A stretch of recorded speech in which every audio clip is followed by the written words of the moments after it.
नहीं चलेगा, नहीं चलेगा, नहीं चलेगा। रेडी उठाना नहीं चलेगा, नहीं चलेगा, नहीं चलेगा। साथियों,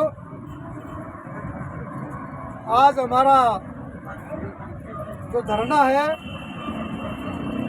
उसको 110 दिन से ज़्यादा हो गए।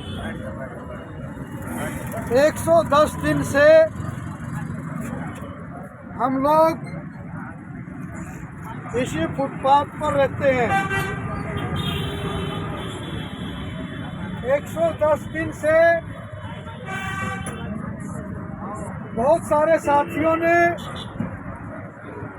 यहाँ आकर के इस आंदोलन में अपना समय दिया, अपनी हाजिरी लगाई।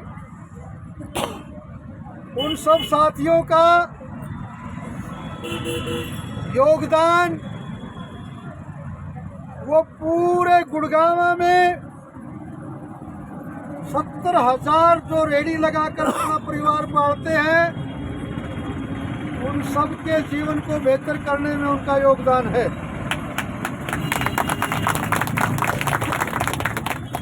हम सब रेडी लगाकर सरकारों के लिए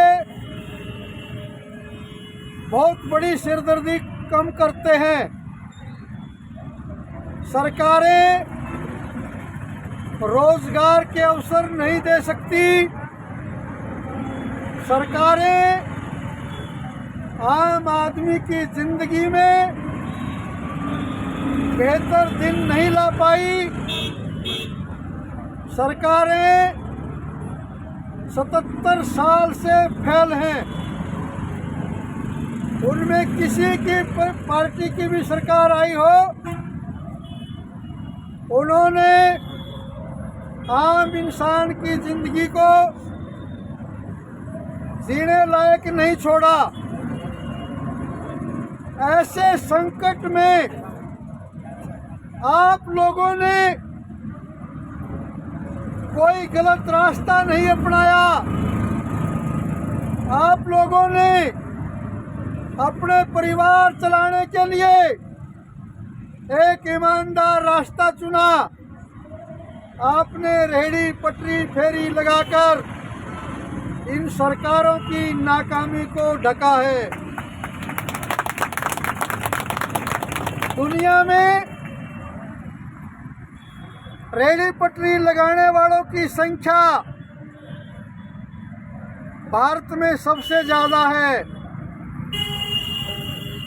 आप लोग जागरूक साथी हो। आपके संघर्ष के बदौलत गुड़गांव में रेहड़ी पटरी फेरी के लिए जो कानून है वो लागू हुआ, और उस कानून में है कि रेहड़ी हटाना, रेहड़ी लगाना ये नगर निगम का काम नहीं है। ये रेहड़ी पटरी फेरी कमेटी जो कस्बा विक्रेता समिति के नाम से कानून में एक प्रावधान देश के स्तर पे तत्कालीन कांग्रेस पार्टी की सरकार में मनमोहन सिंह प्रधानमंत्री थे। CITU जो देश का बड़ा लड़ाकू संगठन है, उसके महासचिव कामरेड तपन सेन ने व्यक्तिगत बिल रखते हुए देश की पार्लियामेंट से हमारे लिए कानून बनाने की मांग की थी। मनमोहन सिंह की सरकार ने उस कानून को बढ़ाया था। हम बहुत शुक्रगुजार हैं कामरेड तपन सेन के और CITU के। यहाँ पर CITU की तरफ से ही हम लोगों को बहुत समर्थन, बहुत संघर्ष में मदद मिलती रही है। हम उन साथियों का भी संघर्ष में योगदान को कभी भूलेंगे नहीं। आज आप एक ऐसे काम पर आए हो जो आप लोगों ने कभी सोचा भी नहीं था। आज आप उस कमेटी के सदस्य चुने गए हो जिस कमेटी के जिम्मे 70,000 रेहड़ी वालों की किस्मत लिखने की कलम आएगी। उसमें नगर निगम के कमिश्नर वो कमिश्नर नहीं होंगे, वो इस कमेटी के मेंबर हैं और उसके जिम्मे आप लोगों के बताए हुए कामों को करने की जिम्मेदारी है। आज से रेहड़ी वालों की जिंदगी में एक नया अध्याय यही है कि गुंडों से, पुलिस से, बदमाशों से, मकान मालिकों से, बड़े रेहड़ी लगाने वाले जो ऑपरेटर हैं उन सब से आप लोगों को अगर मुक्ति चाहिए तो ये कमेटी जो साथी चुने गए हैं, मैं उनसे निवेदन करूंगा कि वो आइंदा में अपने अपने लिए नहीं सोचेंगे, वो गुड़गांव के 70,000 रेहड़ी वालों के लिए सोचेंगे। जहाँ जहाँ भी अब समस्याएं खड़ी हैं उन समस्याओं के समाधान के लिए 10 से 15 दिन के भीतर एक मीटिंग होगी जिसमें हम सारी समस्याओं को रखेंगे। आज जो साथी आए हैं वो स्वयं कमिश्नर साहब के सामने जब हम जाएंगे वहाँ पर आप सबको मैं इसलिए ही लेकर जा रहा हूँ कि आपको ये पता ही नहीं होता कि कमिश्नर क्या चीज़ होता है। कमिश्नर हमारे जैसा ही एक आदमी होता है या महिला होती है, उसकी जिम्मेदारी होती है। उसके नाम पर हमारे को हर रोज़ कोई भी आकर के पैसे वसूलता है, धमकी देता है। आज के बाद अगर कोई आपकी रेडियो पर आएगा उसको पकड़ लिया जाएगा, उसको कमिश्नर के सामने पेश किया जाएगा और कोई भी मनमानी वो चलने नहीं दी जाएगी, ये मैं कहना चाहता हूँ। इसलिए अभी हम यहाँ से जो सदस्य चुने गए हमने उनको परिवार समेत बुलाया है। हमने उनको परिवार समेत इसलिए बुलाया है कि वो परिवार ये जान सके कि आज के बाद उनके घर का जो एक सदस्य है वो जो कमेटी में चुना गया है वो उनका घर का सदस्य होगा, लेकिन उसकी जिम्मेदारी गुड़गांव के 70,000 रेहड़ी वालों की भी है। इसलिए उसको कभी कभी देर से सवेर से घर आने में काम से छुट्टी भी करनी पड़ सकती है। इसलिए आप सब लोग उनको घर में भी सहयोग करेंगे, आप उनकी मदद करेंगे, आप उनकी तरक्की को आगे बढ़ाएंगे। आप उनका परिवार हैं, आपको तकलीफ हो सकती है कि एक दिन वो रेहड़ी बंद करके किसी दूसरे की रेहड़ी को छुड़वाने जाएंगे तो आपके घर उस दिन हो सकता है पैसे के रूप में जो आमदनी है वो ना आए, लेकिन वो एक ऐसे काम पर जाएंगे जो एक पूरे समाज के भले का काम होगा। इसलिए आप लोगों को उसको सहयोग करना है, आप उसको सहयोग करेंगे ये मैं उम्मीद करूंगा। इसी के साथ हम परिवारों से इसलिए जुड़ना चाहते हैं, हम सब लोग अपने परिवारों को चलाने के लिए किन किन मुश्किल हालातों से काम करते हुए आगे बढ़ते हैं। हमारे परिवार उन तकलीफ़ों को नहीं जानते। कई बार घर में कई छोटी छोटी बातों के लिए भी बड़े बड़े झगड़े हो जाते हैं। इसलिए हम परिवार एक दूसरे को मिलेंगे, एक दूसरे की तकलीफ़ को सुनेंगे और हम एक दूसरे की समस्याओं को हल करने में मददगार बनेंगे। और हमारा जो परिवार कल तक एक परिवार था, अब हम 70,000 परिवारों का हिस्सा है। इसलिए मिलकर 70,000 लोग एक समस्या को चुटकियों में हल कर सकते हैं। हमारा परिवार बड़ा होगा तो आगे से बाकी लोग भी अपने बच्चों को, परिवारों को साथ लेकर के इन कार्यक्रमों में आया करेंगे, क्योंकि बच्चे बड़े हो रहे हैं, बच्चे पढ़ लिख रहे हैं, बच्चों के भविष्य का सवाल है, बच्चों को क्या काम आता है, कैसी पढ़ाई पढ़ रहे हैं, हम एक दूसरे से साझा करेंगे तो बच्चों की समस्याओं में भी हम मददगार होंगे।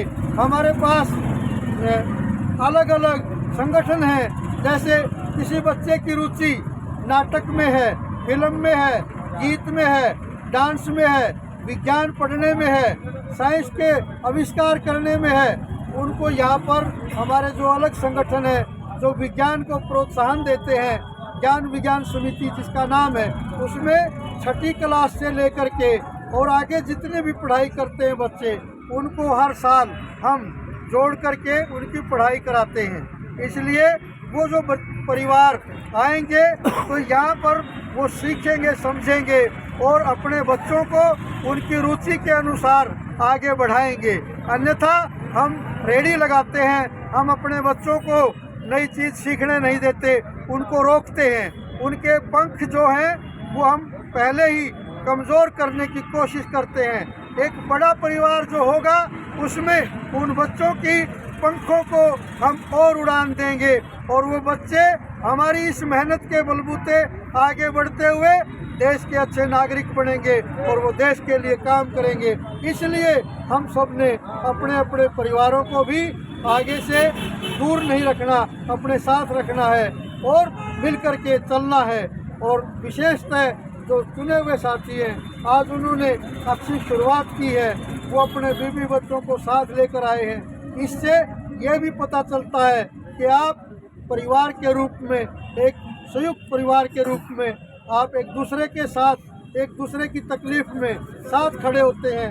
जहाँ पर परिवार साथ खड़ा नहीं होता वहाँ संकट ज़्यादा आते हैं, वहाँ संकट हल नहीं होते हैं, वहाँ पर तनाव आता है, वहाँ बच्चे पढ़ नहीं पाते हैं, वहाँ बच्चों का विकास नहीं हो पाता है। हम रेडी क्यों लगाते हैं?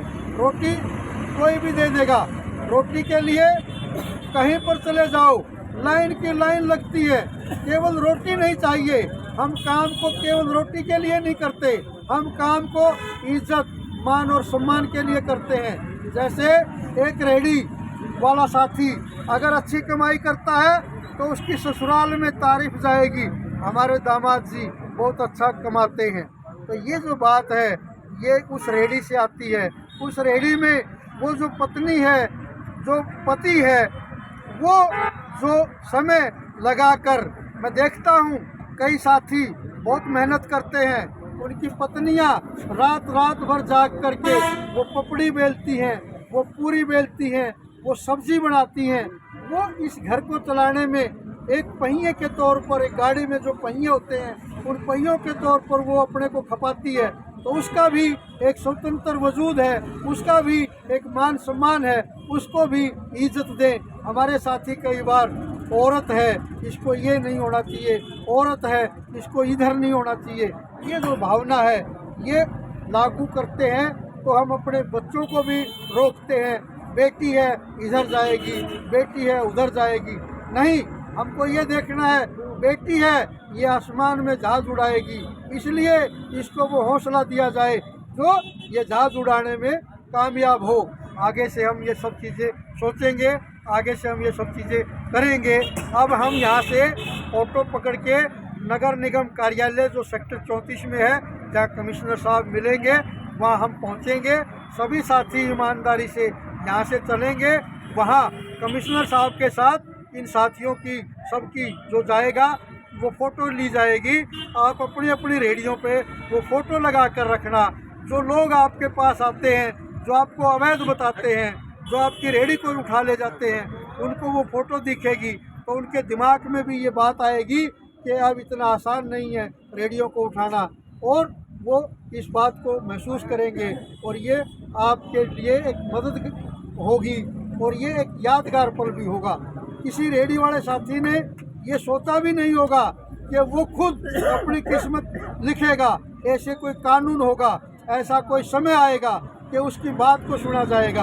आज वो समय है, आज वो कमिश्नर जो बहुत लोगों को नहीं मिलते हैं, आज वो आपसे रूबरू होंगे, ये भी अवसर आपको मिलेगा। इसलिए हम सारे साथी ईमानदारी से यहाँ से चलेंगे और वहाँ पहुँचेंगे। धन्यवाद। ये खबर आप देख रहे हैं ओएसएस इंडिया न्यूज़ नेटवर्क के माध्यम से, और हम आए हैं रेडी पट्टी, द्रोण रेडी पट्टी साथियों में, और इस खबर को आगे से आगे बढ़ाएं।